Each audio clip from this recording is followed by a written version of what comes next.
Bonjour à tous. 안녕하세요, 여러분. 델프 배두 시험 예제 해설 학습 가이드에 오신 것을 환영합니다.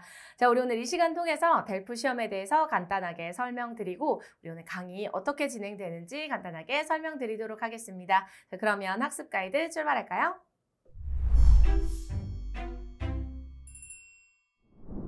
자, 우리 델프 시험의 단계 간단하게 한번 볼까요? 자, 우리가 델프, 달프라고 부르는 시험은 보통 델프 4단계, 달프 2단계로 연결되어 있습니다. 이걸 묶어서 우리가 델프, 달프라고 부르고요. 사실 아웅이 가장 쉽고 위로 쭉 올라가서 세두가 가장 어려운 단계입니다. 자, 우리 오늘 설명을 드릴 델프 배두는 델프 중에서는 가장 높은 단계고요. 그 다음에 델프 배두를 여러분들이 성공하시면 그 다음에는 세영 세두를 준비를 하시면 되겠습니다. 자, 우리 요 단계, 델프 중에서는 가장 고난이도의 단계인데요.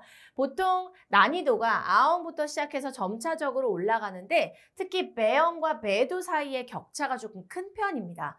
그래서 여기까지는 쉽게 여러분들이 통과를 하시지만 배두에서는 가끔씩 떨어져서 다시 재응시를 하시는 분들이 가끔 계세요. 그만큼 배영과 배두 사이에 난도의 격차가 조금 더 있는 편이다라고 생각을 하시면 되겠습니다.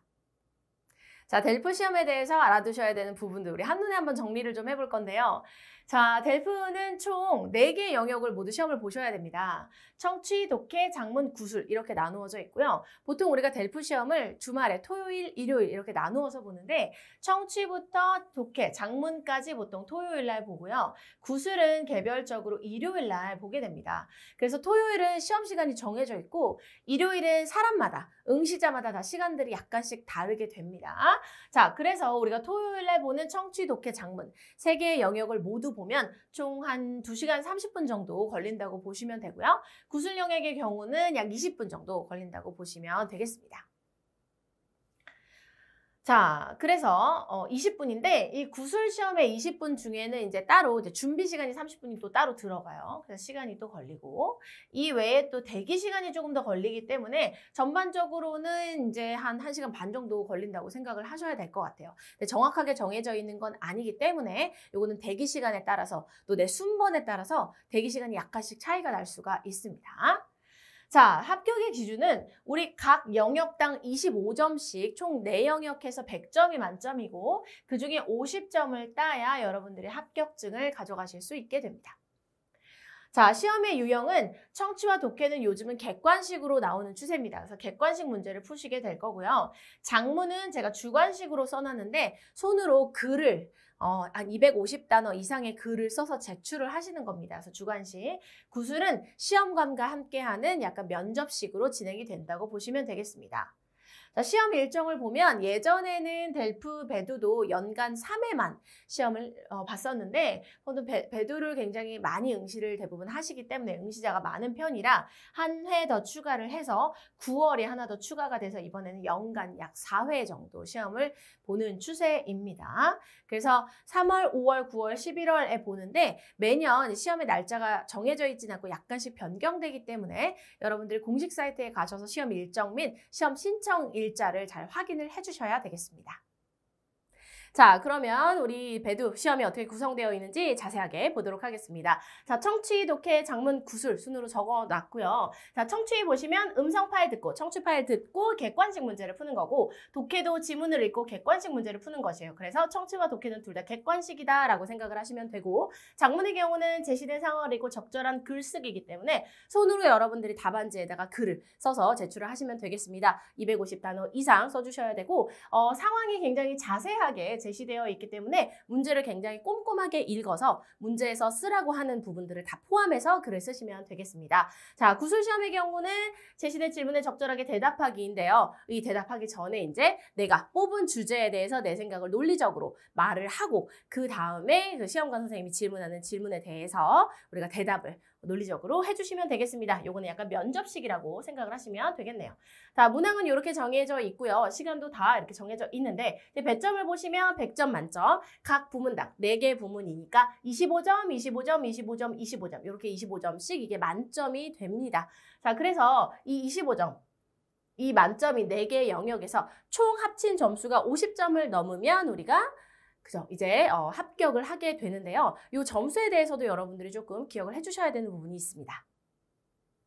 자, 100점 만점 중에 우리가 50점 이상이면 합격을 할 수 있다라고 되어 있는데 거기에 플러스 하나 더 추가되는 조건이 있습니다. 자, 우리 예시 2명을 볼까요? 응시자 A와 B가 있어요. 자, 응시자 A는 청취에서 10점, 독해에서 15점, 작문 15점, 구술 15점 이렇게 땄다고 생각을 해볼게요. 점수를 잘 땄죠. 자, 이 사람은 총 55점이에요. 100점 중에 50점을 넘었습니다. 자, 응시자 B의 점수를 볼까요? 청취 20, 독해 20, 작문 20, 구술 4 이렇게 봐서 총점은 100점 중에 64점을 땄습니다. 그러면 응시자 A보다 응시자 B가 더 점수가 높고 둘 다 100점 중에 50점을 넘었죠. 그런데 응시자 A는 합격, 응시자 B는 불합격이 됩니다. 왜 그럴까요? 네, 바로 응시자 B가 불합격한 이유는 구술의 요 점수 때문입니다.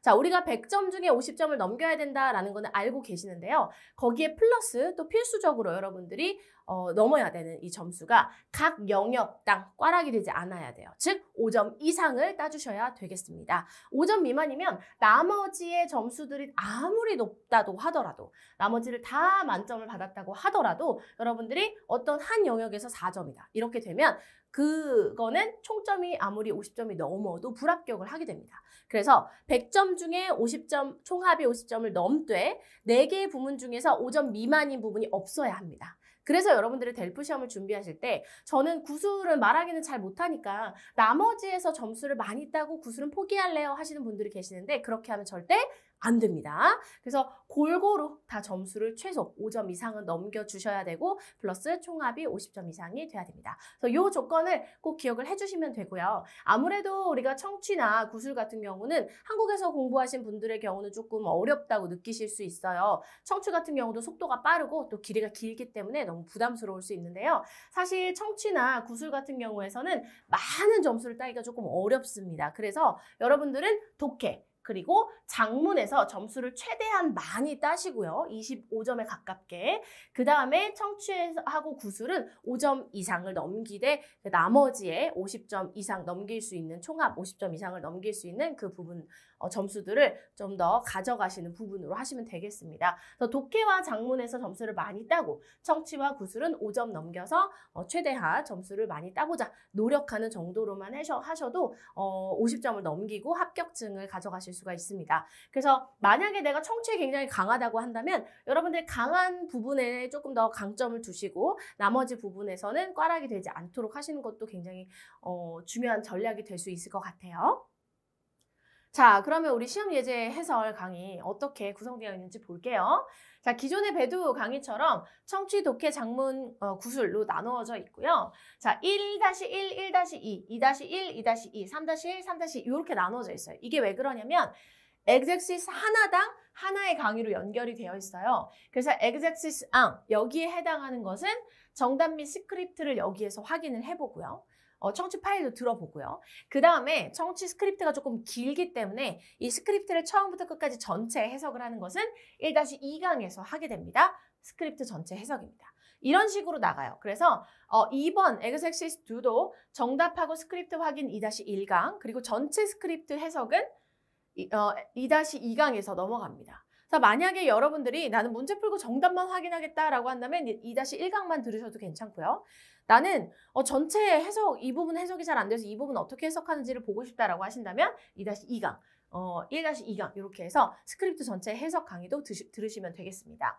3번도 마찬가지예요. 엑제시스 2와 정답 및 스크립트 확인은 여기에서 그다음에 스크립트 전체 해석은 3-2강에서 하게 됩니다. 자, 청취 이렇게 진행이 되고요. 독해도 마찬가지로 이렇게 진행이 됩니다.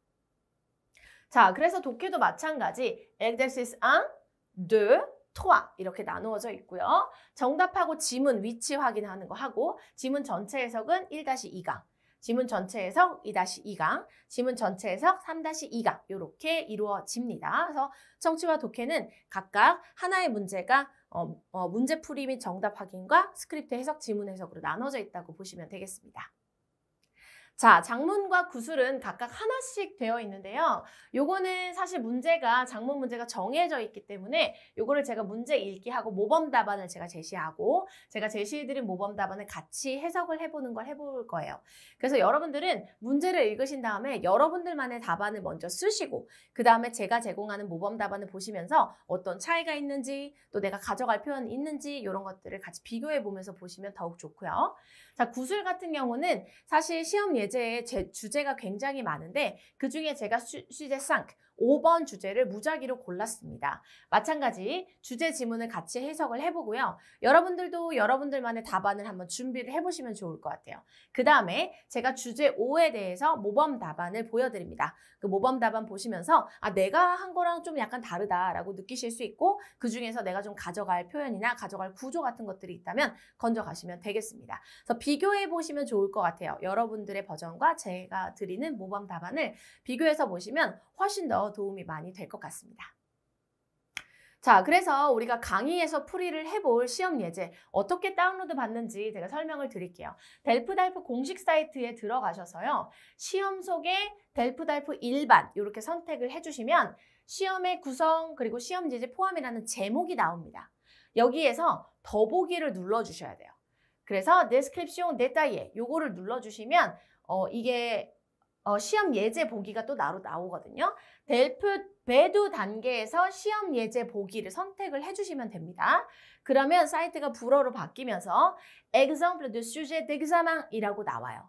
거기에 창을 여시면 밑에 exemple 1이라고 되어 있고 이 exemple 1이 최근에 나오는 객관식 문제로 이루어진 시험 예제입니다. 요거를 다운로드 받으셔서 여러분들이 문제를 푸시고 해설 강의를 보시면 훨씬 더 도움이 되실 것 같아요.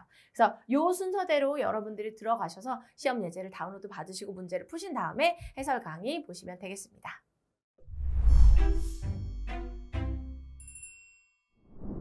자, 이렇게 해서 우리 시험 예제 해설 강의 델프 배두 단계 간단하게 설명드렸습니다. 그러면 우리는 본 강의에서 뵙도록 하겠습니다. À la prochaine!